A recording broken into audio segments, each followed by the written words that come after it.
My middle one that lives here in Chattanooga has always had a lot of suitors coming around and wanting to date her, and she had this one, and he was I wouldn't say an Eddie Haskell, but he was a schmoozer. Like he knew he was a player. Okay, their daddy's not a player. Okay, my husband, he doesn't chat. Like he vacuumed out my car when he was dating me, and he bought my cigarettes, so that's how we started. But anyway,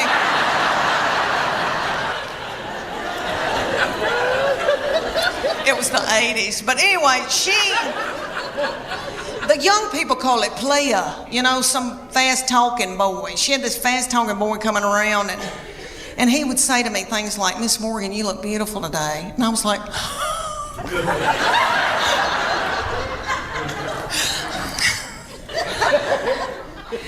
"Can I make you a casserole?"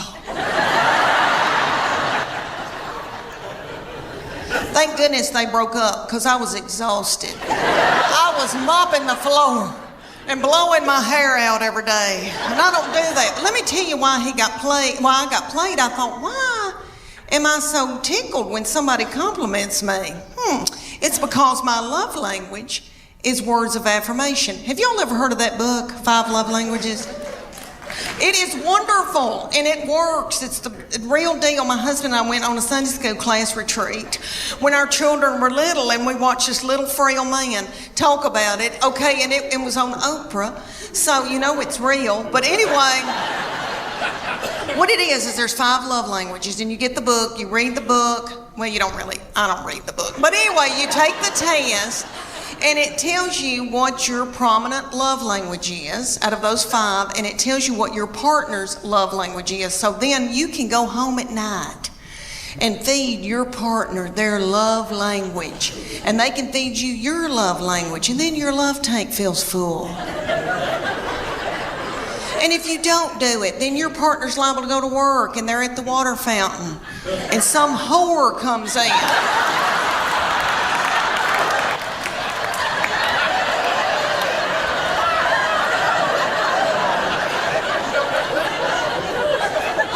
And feeds their love language. And then they feel a tingle. And then Satan swoops in. Y'all know where I'm going with that? It's a disaster. So, there's 5 love languages. There's quality time. And that's my sister's. Quality time, but you just can sit and watch ESPN with somebody, which I don't want to, but you just sit with somebody. Okay. Then there's gifts, and you can just give them a card and they feel loved. It doesn't have to be something expensive. Okay, then there's physical touch, and most women in here will go, "Oh my gosh, that's my husband's physical touch. He's on me like a duck on a June bug." But it's not that kind of nasty. I'm talking about, there's people that just want to hug you and kiss you and squeeze you and they got to hold your hand. That's the physical touch they're talking about. Okay, then there's words of affirmation. That's mine. So all my husband has to say is, "Leanne, you are a good mama. Leanne, that Trisha Yearwood's chicken piccata is to die for." And then my love tank feels full, and then I'm willing to do something vulgar with him.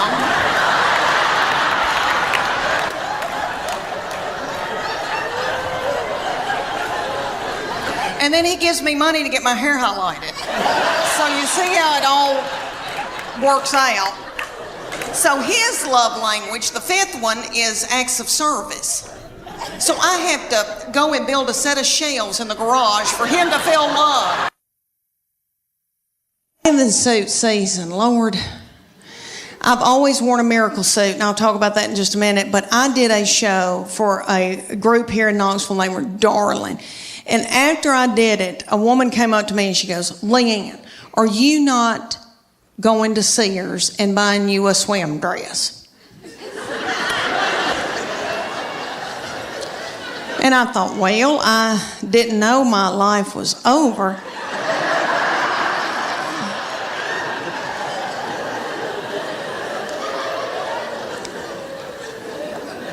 So she said, you need to go to Sears or order it online with Lands End. And it's a swim dress. She goes, you're going to love it. I promise you. Okay, so I go to Sears at West Town Mall. When's the last time any of y'all went to Sears at West Town Mall? There's not a soul in the West Town Mall Sears. They've got the lights on. There's nobody working. There's nobody there shopping. I swear I think they're running dope out of Sears.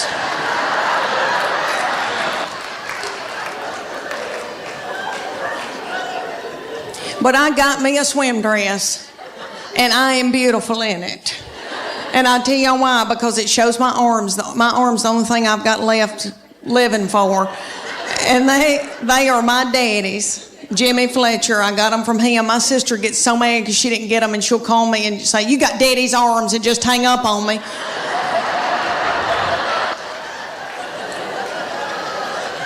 But this swim dress, okay, it cinches up through here, so it's real flattering right there. And then it comes down and hides all this boogity-boo I got going on right here. And I am beautiful in it. I hate to say that. It kind of looks like Titanic, but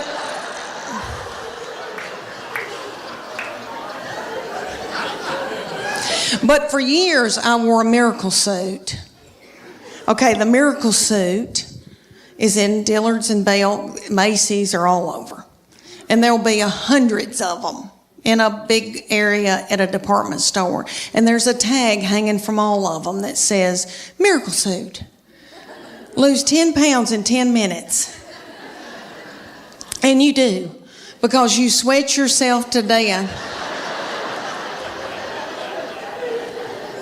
trying to get it on. Because the miracle suit has a girdle in it. They're one piece.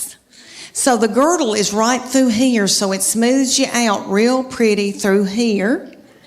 You look really good because it squeezes your fat out in all the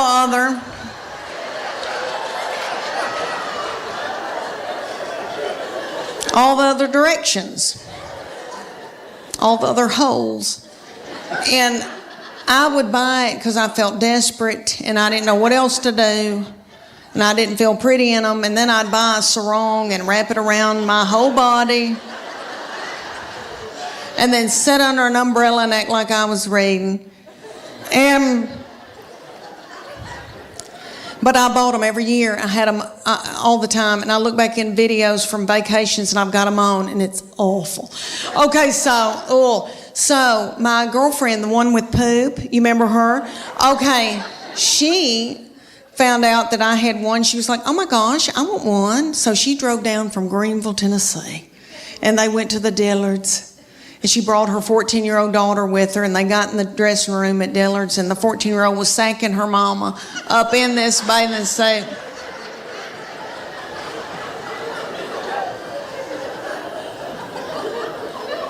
And her 14-year-old said, Mom, this is so gross.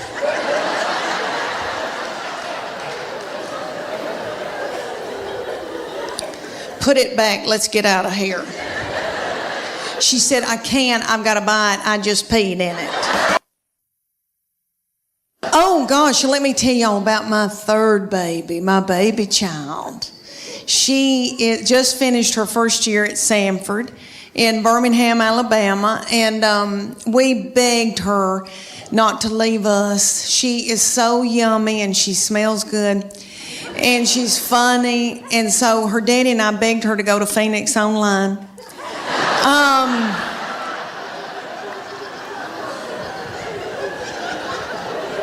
Because she is so fun, and she said, please get out of my butthole and quit staring at me. I'm leaving. So it's been so sad without her, but she's back home now. And but let me tell you about that baby, honey. So funny and so darling, but different from the other two. You know why? Because by the time she got here, I was beat down. I was so beat down. So tired. And just had given up. And their daddy, very successful, traveling around with Clayton Homes. And I know he's with Clayton Homes, we have dental. And so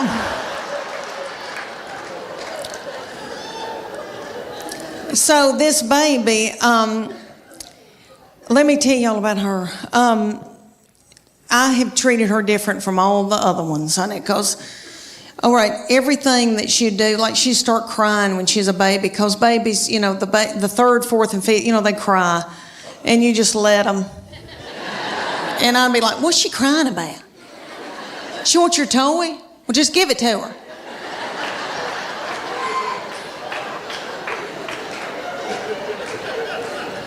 I can't deal with it. I remember saying, I swear, I remember saying one time, you want those knives to play with? Okay. What? Okay.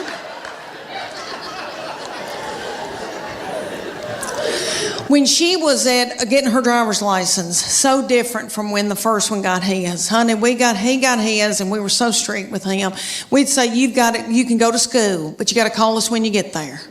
You can only come home. And then after 6 months, we were like, you can go to Steak and Shake. And then you got to come home. So strict. Then the second one didn't care anything about driving, really didn't start till she was close to 17. Well, this baby wanted hers the day she turned 16. I didn't think she was going to pass it because she doesn't care. So, but she did because she's smart. All right, let me tell you, she's one of those kids that, I know y'all know people like this. Like if I gave her $20 and said, make it to New York tonight, she would do it and have money left over. Like she's, you know, people like that, like got it up. Okay, so she passed that test. I was so mad because I thought, oh, I'm not going to have a baby in the car with me anymore, even though when they're in middle school and high school, isn't that aggravating?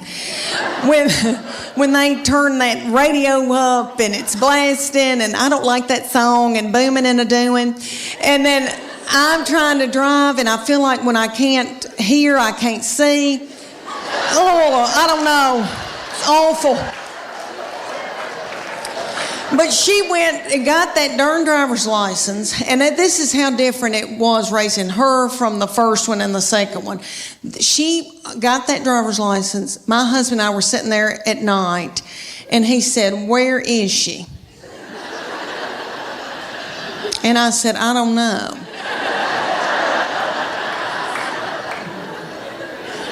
And he said, does she have any money? And I said, I don't know. Nobody ever said another word.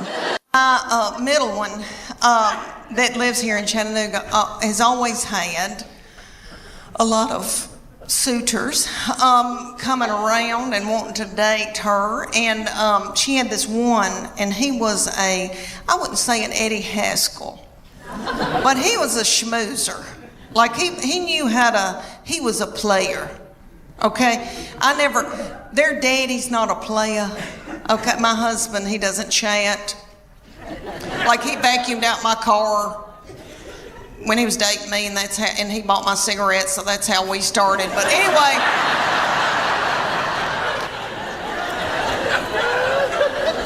it was the 80s. But anyway, the young people call it player, you know, some fast-talking boy. She had this fast-talking boy coming around, and he would say to me things like, Miss Morgan, you look beautiful today. And I was like,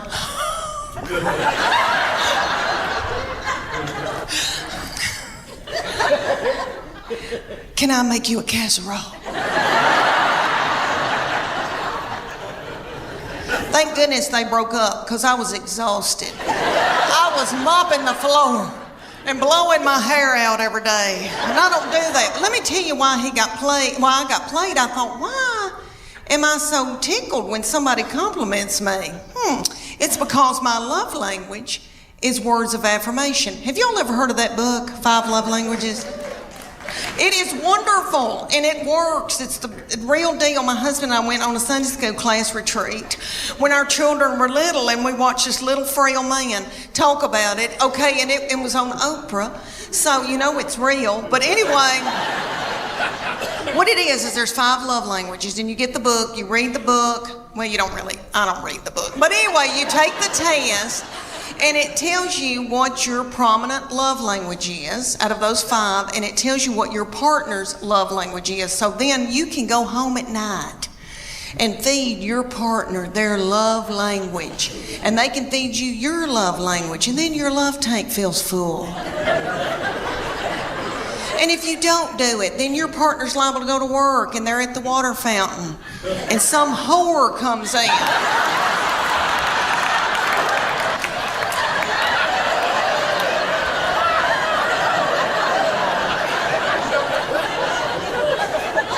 And feeds their love language. And then they feel a tingle. And then Satan swoops in. Y'all know where I'm going with that? It's a disaster. So, there's 5 love languages. There's quality time, and that's my sister's.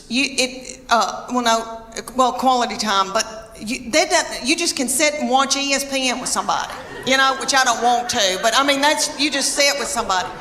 Okay, then there's gifts, and you can just give them a card and they feel loved. It doesn't have to be something expensive. Okay, then there's physical touch, and most women in here will go, oh my gosh. That's my husband's physical touch. He's on me like a duck on a June bug. But it's not that kind of nasty. I'm talking about, you know, like there's people that just want to hug you and kiss you and squeeze you and they got to hold your hand. That's the physical touch you're talking about. Okay, then there's words of affirmation. That's mine. So all my husband has to say is, Leanne, you are a good mama. Leanne, that Trisha Yearwood's chicken piccata is to die for. And then my love tank feels full, and then I'm willing to do something vulgar with him.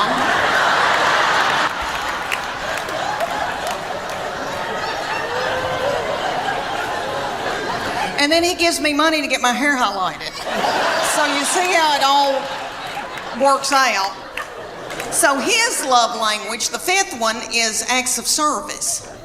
So I have to go and build a set of shelves in the garage for him to feel love. And she's athletic and she's mean. And all right, my 2nd baby is my oldest daughter who's about to graduate from the University of Tennessee. She's 22. And let me tell y'all, I know every crow thinks theirs is the blackest, but let me say that she is a beauty. And she is smart, and she's done very well in school, and she's in a sorority and done well with her sorority, and she's athletic, and she's mean. And we're scared to death of her. We walk on eggshells around her. She's not mean to other people or in public. She holds it in so that she can come home and like spew it out onto me. That's okay. That's God's way. But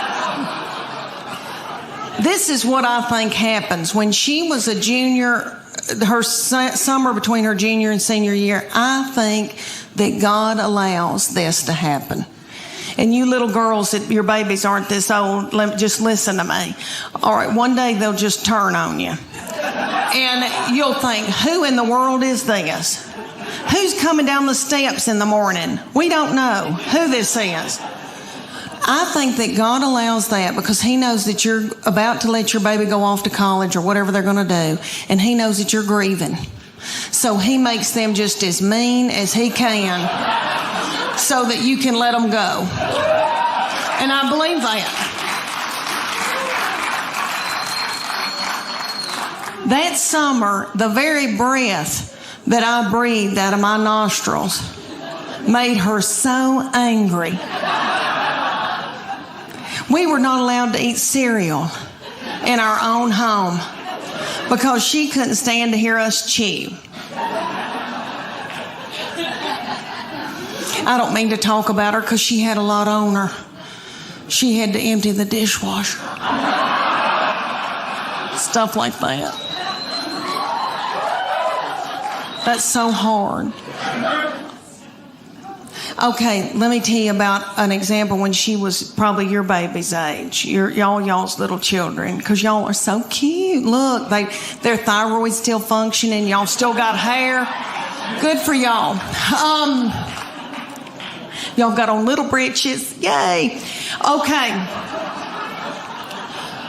When my middle one, when she was in elementary school, I was so blessed that I got to take them to school and pick them up every day in my minivan.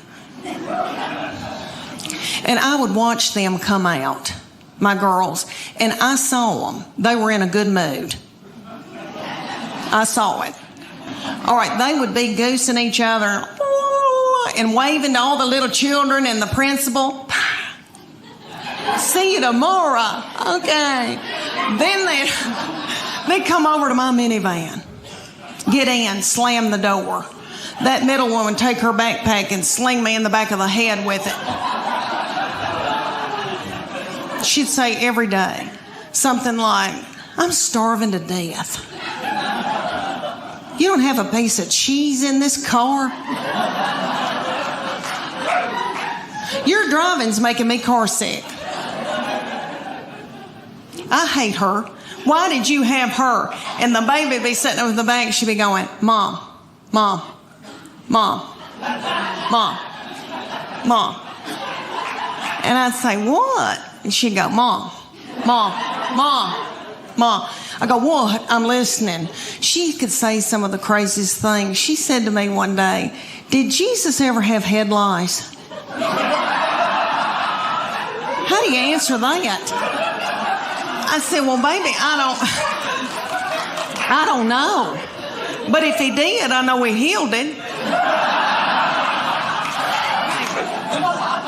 Let me tell y'all that I am a mama, and I have 3 children that I'm in love with, and I am now an empty nester. I have 2 in college and 1 married. And you'd think I'd look forward to being an empty nester. Some people go, woo. I don't feel woo. I miss them. My husband misses them. I found Netflix when the last one left, my baby child, she's now 20, when she left, I took to the bed and I ate chocolate-covered blueberries that you get at Target. And I found Netflix, and I binged watched Scandal. Have y'all seen Scandal? That first season, the chemistry between the 2 main characters. I think something's really going on. Anyway, it set me on fire. And so I laid up in the bed and watched that and ordered Jimmy John's from my bed. And my husband said, are you all right? But I ended up getting sciatica from laying in the bed. I didn't get bed sores. I got sciatica and then ended up having to get physical therapy that cost $1,000 because of my deductible. But anyway, I grieve so much over my kids being gone. All right, so when my husband gets home, he's as sad as I am. When he gets home, we just stare out into space. And he's very quiet. He's an introvert. He doesn't talk. He doesn't chat. So I just sit and talk to myself. And we have 2 beagle hounds, and we just sit and kiss them in the mouth. And they are yummy. And we go to bed. And a lot of y'all look really young in here, and I'm going to scare y'all to death. But I'm going to tell y'all... look at these young girls right here. I'm going to tell y'all what your future is going to be, okay?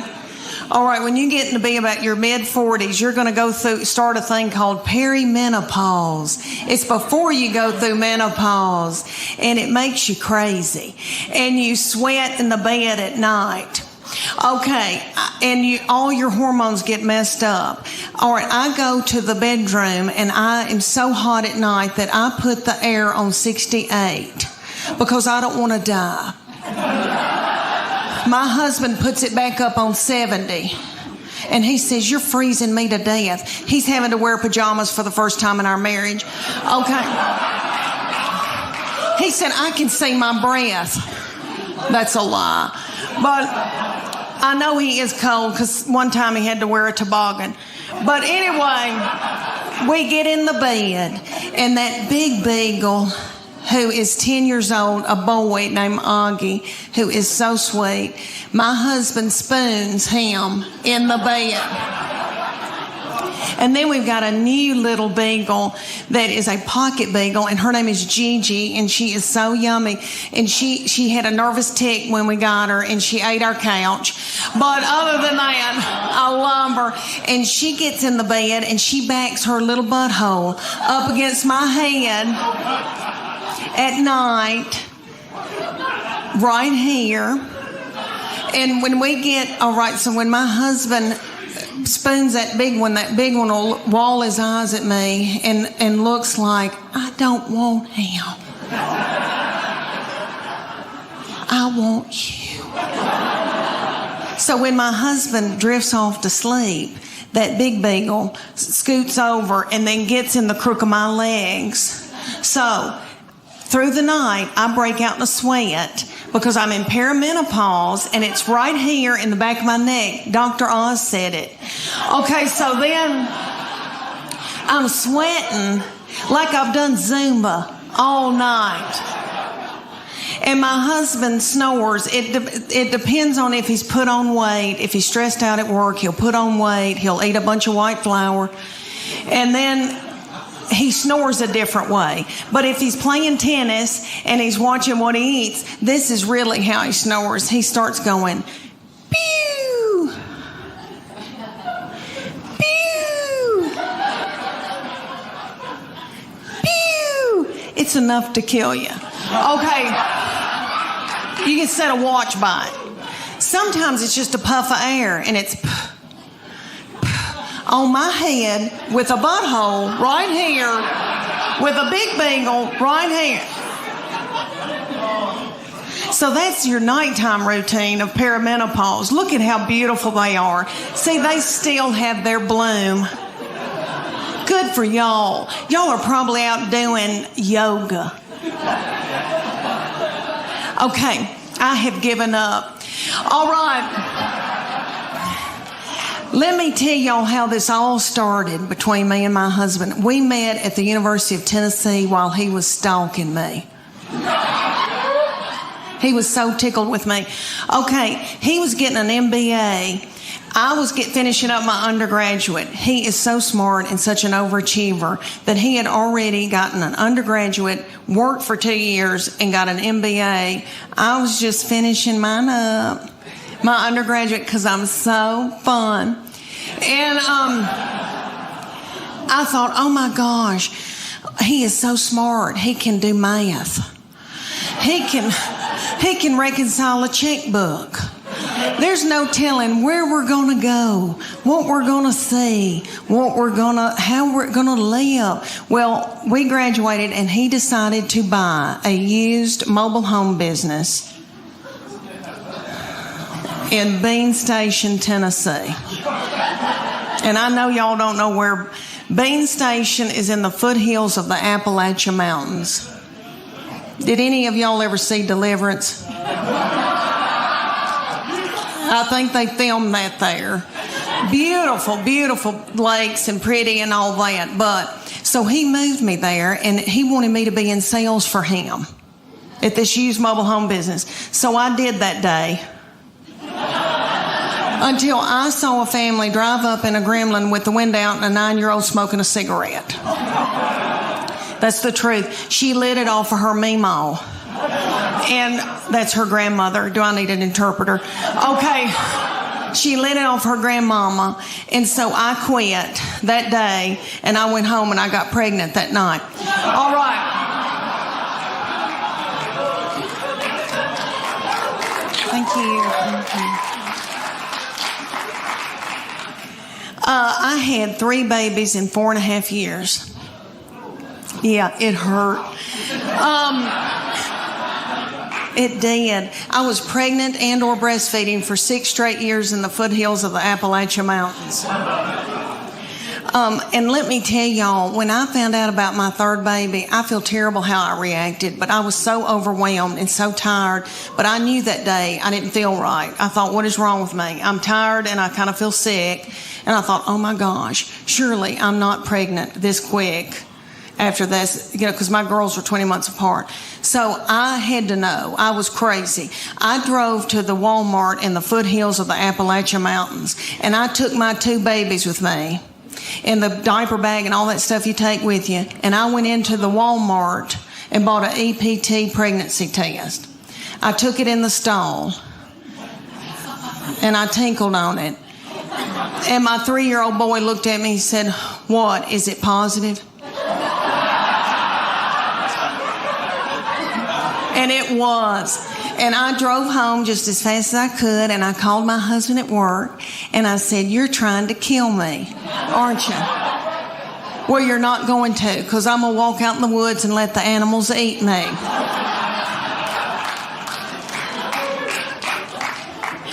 But y'all little mamas probably know what I'm talking about. It's so overwhelming. We would be in the grocery store, and my 3-year-old little boy, so yummy, so sweet, would be in Superman panties with doo-doo balls falling out at the grocery store. I think, oh my gosh, did anybody see that? I don't have anything in my purse to pick it up with. Is some little child going to think it's a milk dud? Just keep on moving, everybody. Just keep on moving.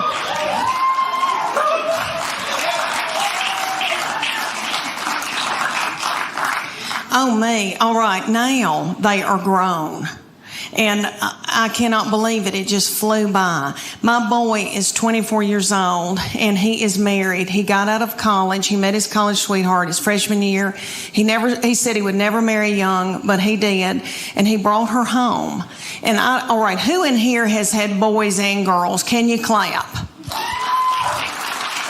Who do you think's easier to raise? I was traveling with Paula Dean. And she had these bodyguards that looked like movie stars. And I said, "What do y'all do?" And they said, "CrossFit." And I said, "Well, I want to do it." Well, me and my friend, Church of God, Becky,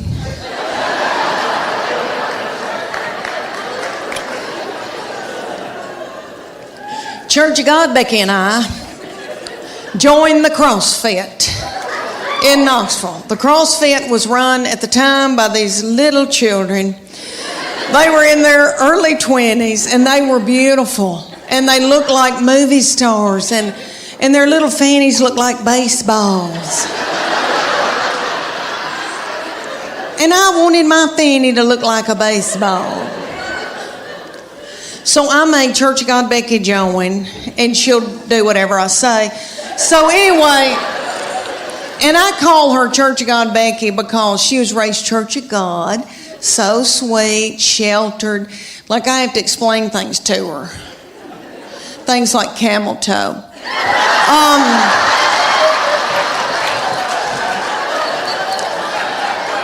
So we first get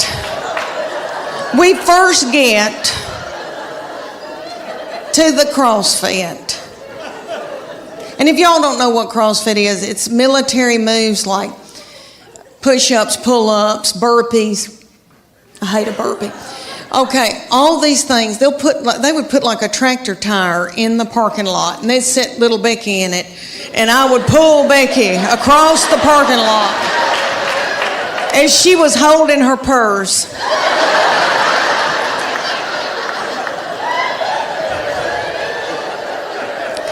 So I felt like a bad mama jamma, and I was so tickled and into it. And they came to us one day and they go, "We want y'all to be in our contest. It's called a paleo contest."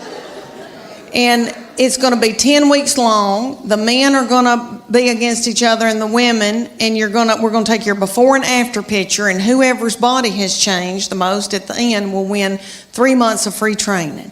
And I wanted to win that 3 months of free training because I didn't want to have to do something vulgar to my husband for the money.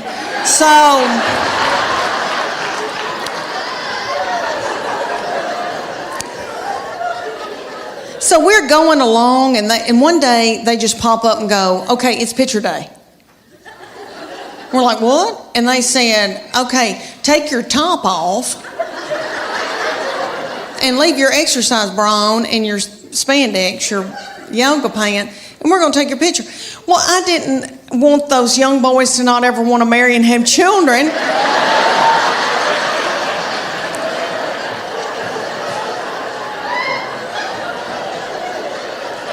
So I said, Becky and I are going to the back, and I needed to biz my bra so bad. It had no support to it, and it was a gray looking, it was white, but I needed to biz it overnight. I did not know. Anyway, we go back to the office, and I'm going to take Becky's picture, and she's going to take mine. And Becky went. And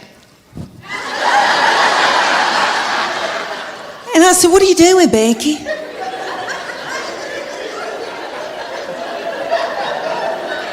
Do you want to win this thing? I want to win it. So I took my spandex and shoved it under my stomach and went.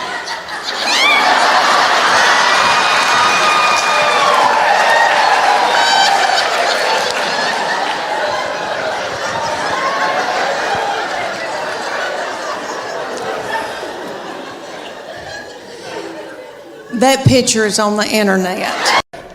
All my children are yummy, and I'm in love with them, and I love my girls, and I know that when I'm in the nursing home, they'll be the ones to come and pluck my chin hairs. Because he is now since married and gone off with his wife and her people. And that's what boys do. They cling to their wife. That's biblical. He said to me, Mom, she is now my immediate family. You are my extended. That's what he said to me right before they got married. And he said, Mom, that's biblical. I'm supposed to cling to my wife. And I thought, why did I show him the Bible? Well, he has always been spiritually mature. We call him our little Billy Graham. My husband and we didn't do it. God did it. I'm full of sin. Okay. I've been washed in the blood, but I've been a horrible, horrible person. Not too bad, but okay. So this baby has been just like an old man all of his life. Let me give you an example. He had a little girlfriend in high school, and he would go over to her house and they'd watch movies. And he came home one night and he used to tell me everything. And I said, what y'all been doing? He said, well, we've been watching television and kissing on the couch. And I said, okay, baby, okay. That's all right, that's normal. But I said, before you know it, you've got your hand on somebody's leg, your arm around, and things can get out of control. And I just say, slow it down. He looked at me like I was crazy. And he said, Mom, I've prayed about this. Nothing like that's going to happen. And I know he meant that. And all I could think of to myself was some of the nastiest things I ever did.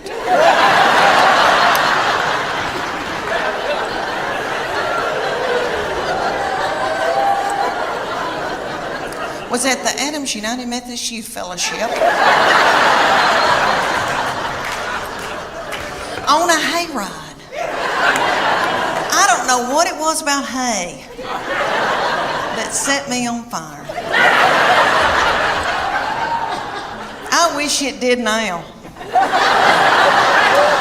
because I could get a new purse out of that. Okay, y'all, have you ever heard of lock-in? I know everybody in here that has been from Chattanooga has probably been raised in church.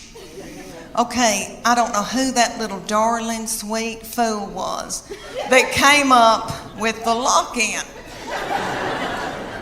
Probably a little woman in a committee meeting. And she probably said, oh gosh, y'all, let's come up with something for all the hormonal teenagers.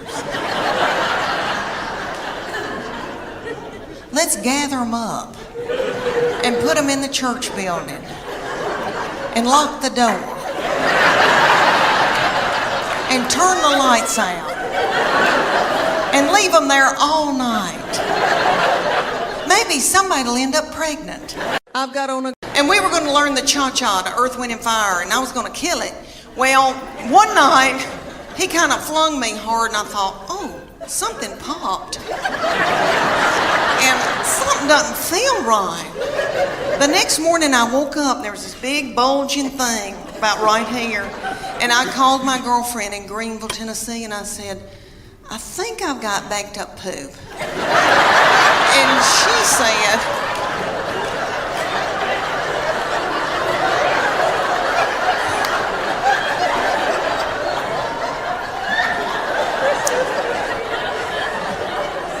because I have trouble with that. But she said, I don't think poop goes up that far. And so she looked on her iPad on WebMD, and she sent me this picture of this man looked like an alien coming out of him. She said, is that it? And I go, that's it. She goes, you've got a hernia. So I went to my doctor, and they said, we can't push this thing back in. And so the thing was in 5 days with Children's Hospital, and I didn't want to let them down. And I thought, Lord, what are we going to do? And my girls stepped in and learned a dance in 4 days. Bless their hearts, and they're practically nude. And they had to wear all that too. And I came out in a wheelchair to Proud Mary Keep On Turning. Thank you. And it all turned out good. The girls did that dance. You've seen that video from a long time, from the 60s with Tina Turner, and they were doing that dance. You know, it looked like car wash, something going through. Y'all seen that? And you know that Ike probably whipped her in a cocaine rage before she hit that video. So I thought, if she can do it, I can do it. But you know, let me tell you, it ended up a wonderful thing. We raised a lot of money, and it was a blessing. And this blessing came out of it. Let me tell you, my husband found out about the cuddling program, and he is a baby cuddler. He cuddles drug-dependent babies every Wednesday night in Children's Hospital. Thank you. Thank you. That is so sweet. He didn't help me with mine, but that is so...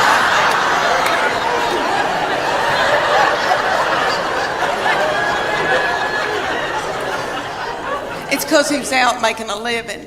But anyway, what I learned out of that whole hernia thing was that God forbid that I got sick with something bad. Because I truly believe that my husband and my children would let me die. That's what I learned out of that. I laid up in the bed for 3 days and nobody checked on me. I remember hobbling over to the stairs and yelling down, are we going to eat anything?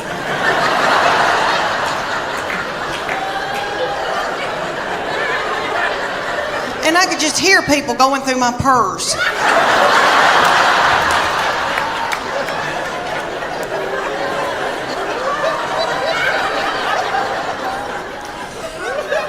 I'm hot flashing right now. Hot flashing right now. You are too, you angel. Do you have sweat going down your crack? You do? Yeah. This doll does not need to worry about me showing you my Spanx. Okay? Because you would, oh thanks, he went. Because you would vomit. My darling. Because I'm 52 and I've lost my bloom. And life has kicked me in the teeth. And I eat sugar. And white flour. To push down my emotions. To keep from getting hooked on whiskey. Thank y'all so much for coming out tonight. Thank you. I've always loved Chattanooga because my best friend lives here, but also now I have something very special. My 22-year-old baby lives here now in Chattanooga. And she works for Make-A-Wish, East Tennessee. And you may have seen the video that Trish was talking about that's got over 15 million views, and I talk about her being mean. It's just to me. She's just mean to me, not other people. She holds it in so she can spew it out onto me. But she knows she's very sweet and very precious, and she's been backstage with me. But no, I'm not going to show you my Spanx, and you better be thankful I don't have on my Soma panties tonight. But my Spanx is like folding down over my stomach as we speak. Okay, y'all, all right. Let me tell you about my family. I have my husband. We live in Knoxville, Tennessee. I have my husband. Thank you. I have my husband and my 3 grown children. I have a 25-year-old boy that's married to a darling little girl. And then I have my 22-year-old daughter and then my 20-year-old daughter, and she's still in Knoxville with us. And so these children grew up and left me with their daddy. And he is so not fun. And so he doesn't chat. And so I'm just at home talking to myself. And we've got 2 beagles. And we miss these children so bad that we just sit and kiss them in the mouth. So I'll never forget the day that I found out about her, and I feel terrible about it now. But I was overwhelmed. I knew something wasn't right. I didn't feel good. I thought, oh my gosh, surely I'm not pregnant this quick, this soon. And you know when you got to know something, you got to know it right then. I had to know right then. I grabbed up my 2 babies and diaper bag and all that stuff you take with you everywhere you go, and I went to the Walmart in the foothills of the Appalachian Mountains. And I bought an EPT pregnancy test, and I took it in the stall at Walmart. And I tinkled on it. And my 3-year-old boy looked at me, he said, "What, is it positive?"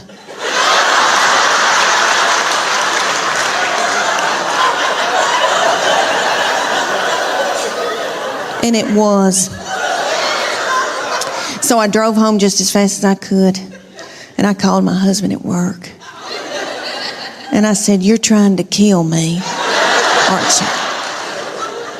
With a slow vaginal death. Is that what you're trying to?" "Well, you're not going to. You better get home right now, because I'm going to walk out in the woods and let the animals eat me."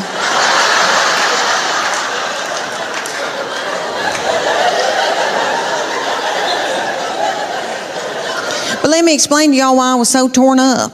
I had a 13-month-old baby girl in diapers and a 3-year-old little boy in Superman panties with doo-doo balls falling out.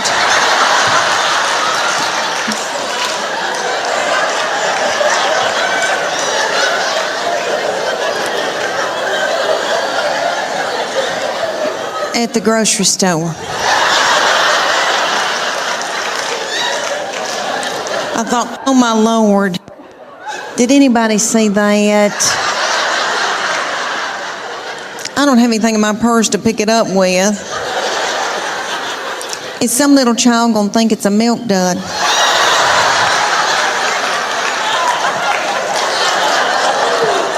Let's just keep on moving, everybody. Just keep on moving.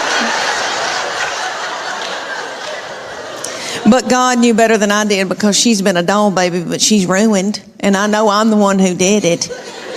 I was tired and beat down. So, anybody here who has more than 2, you know, good night by that 3rd and 4th one, you got to let them do what they got to do, you know. She still cries over anything. She cries because she knows she gets her way. I said, "What's she crying about?" "She wants your toy." "Well, just give it to her." I can't deal with it.